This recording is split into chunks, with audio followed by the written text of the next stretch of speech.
Em nome do Pai, do Filho e do Espírito Santo. Amém.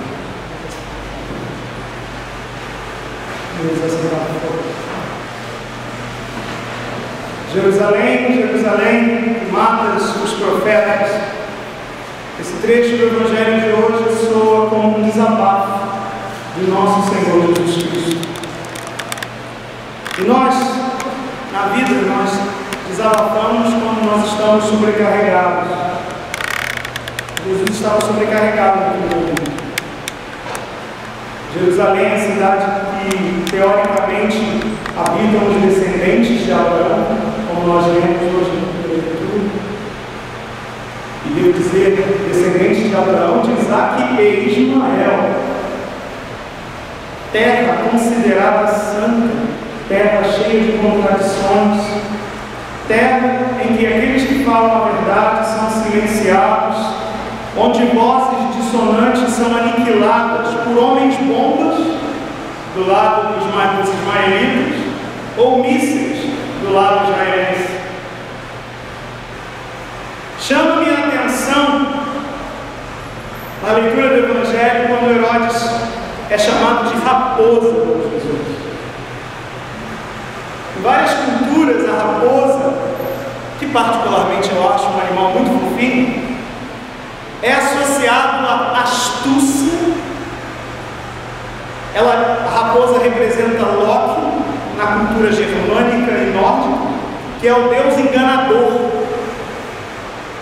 E para os romanos, lembre-se, Jesus estava falando no contexto de uma hierarquia romana. Para os romanos, a raposa representava um demônio de fogo que atacava as plantações, influenciada por cerne. Então, é interessante, Jesus era o Jesus mansinho, mas ele era mansinho, mas enquanto não foi entregue para ser crucificado, Jesus só obedecia a um comando de Deus Pai: eu não vou sair daqui agora. Diga aquela raposa que eu vou trabalhar hoje, amanhã, depois de amanhã. Jesus também sabia se impor. Claro que Jesus tinha ciência do poder do Império Romano, mas ele simplesmente se recusa a interromper o anúncio do reino de Deus por causa de uma mera ameaça.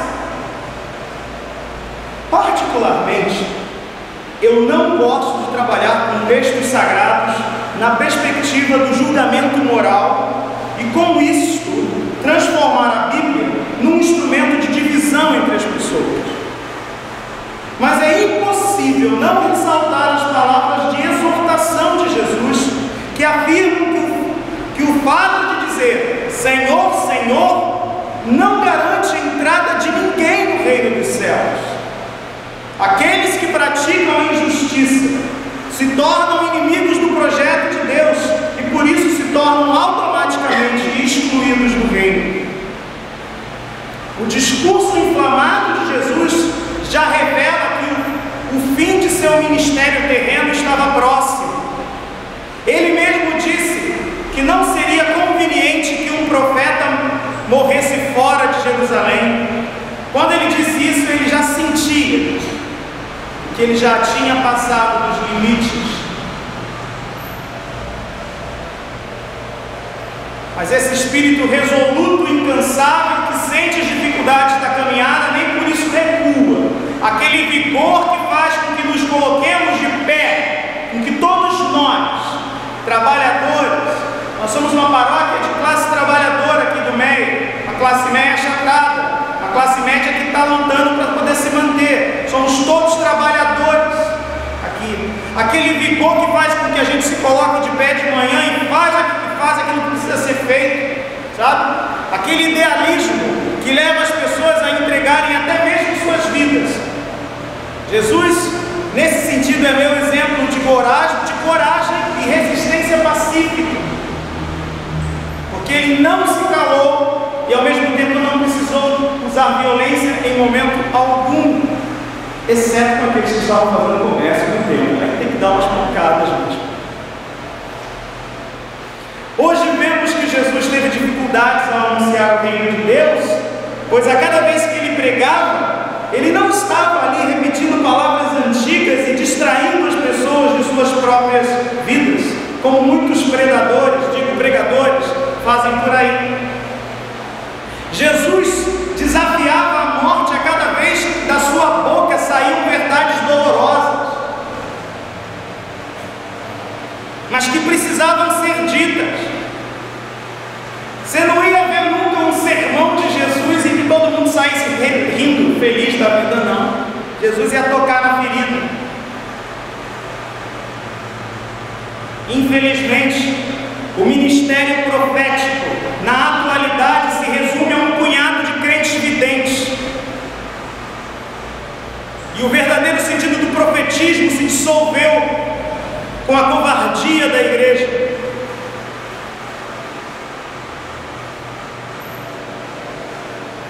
E esses crentes videntes, para mim, não contam nenhuma novidade. Eu não estou interessado. Dizer para mim que eu sou pecador e me acusar de temperamental é relativamente fácil.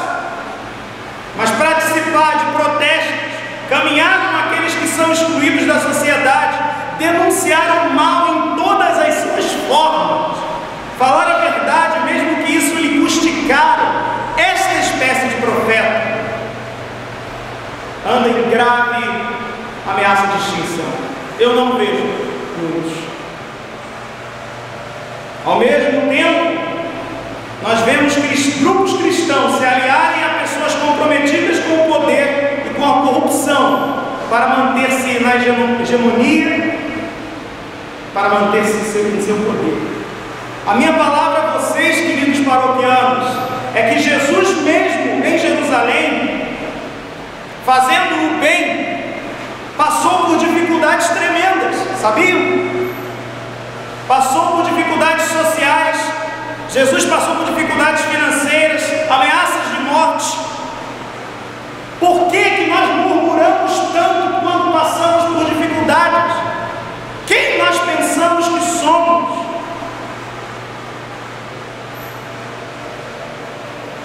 Falta dinheiro no bolso, todo mundo duvida de Deus.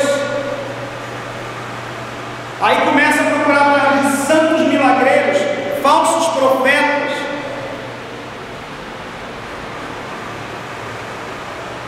Que tipo de cristianismo foi nos ensinado? O que eu aprendi é que só existe a terra prometida depois que a gente passa pelo deserto. Sabe? Não sei, está na minha Bíblia, está na Bíblia de todo mundo isso. O pessoal quer a cereja do bolo, tá? Não, eu quero um pedaço de cereja. Por quê? Porque eu sou crente. Problema seu. Se tu der sorte, tu pega a cereja.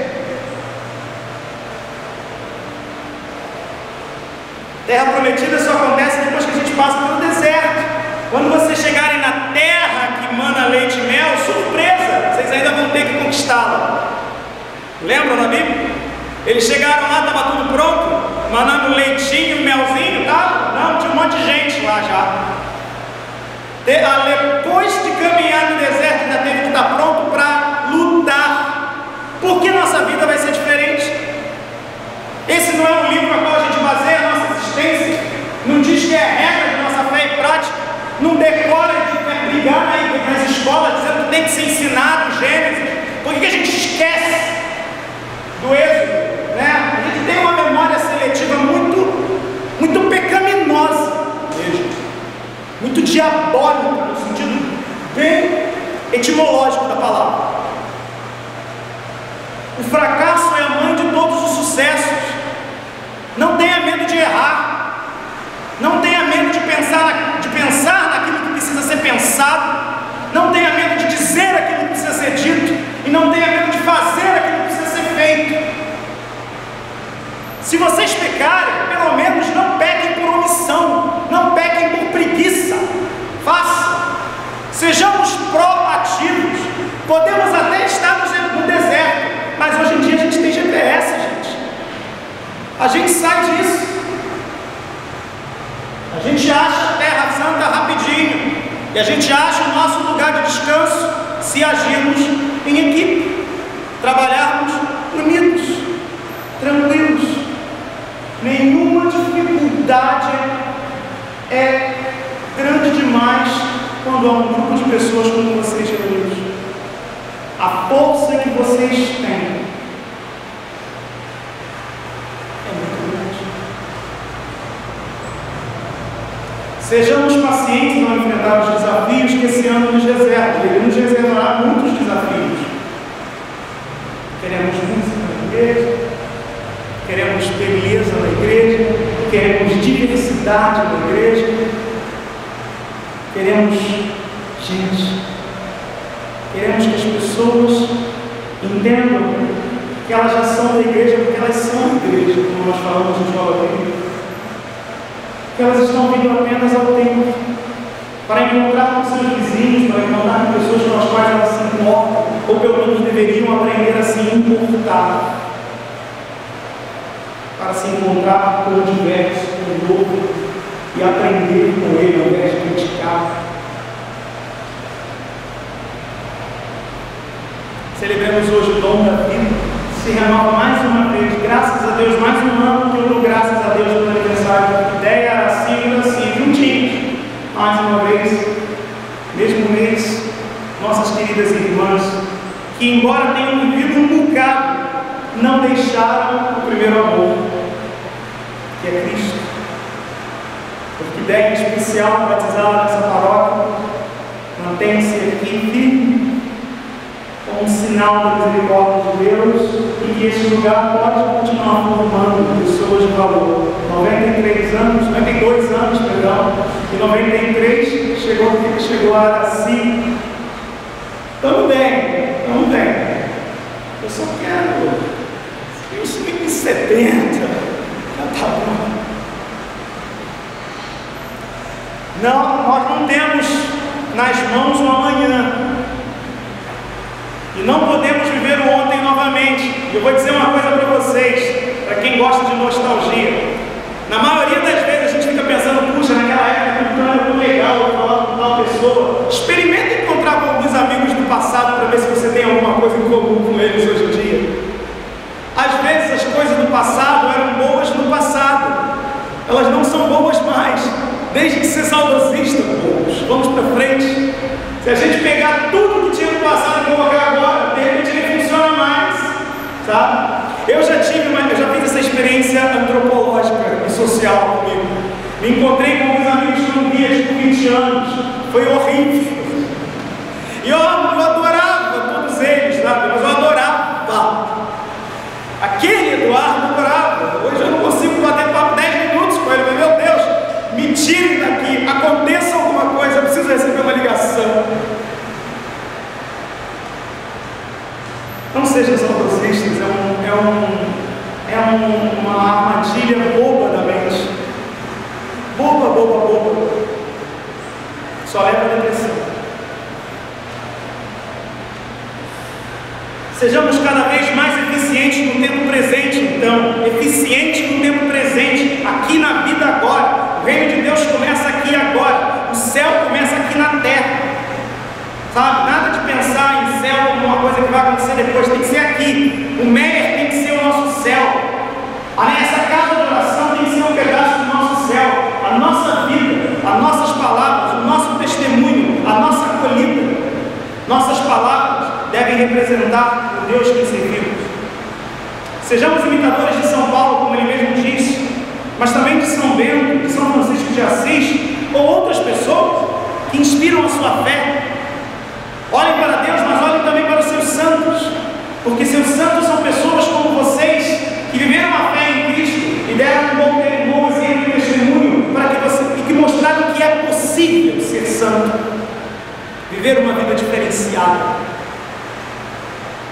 É importante nós termos referenciais terrenos, mesmo que sua santinha seja sua mãezinha. Precisamos de pessoas, a gente precisa de gente. Que Deus seja conosco, que continuemos a viver nossa travessia quaresmal, atentos ao que o Espírito quer dizer à igreja. Amém.